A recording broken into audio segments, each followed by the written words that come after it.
we come across the roof hood that was on the roof that is not designed for dryers, and all this lint was just packed up inside the roof hood, clogging up the roof hood, and this can be a potential fire hazard or water hazard for them because it doesn't allow the airflow to get out properly. They had completely zero airflow coming out of their roof.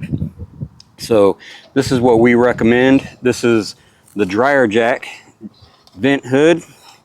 It is designed specifically for dryers. It over exceeds code for dryer vents because of the curved design of it, the wide opening, the damper's curved, and this will protect you from birds or rodents getting into it. This will actually connect to the pipes so that all that lint, moisture, and air goes out of the roof and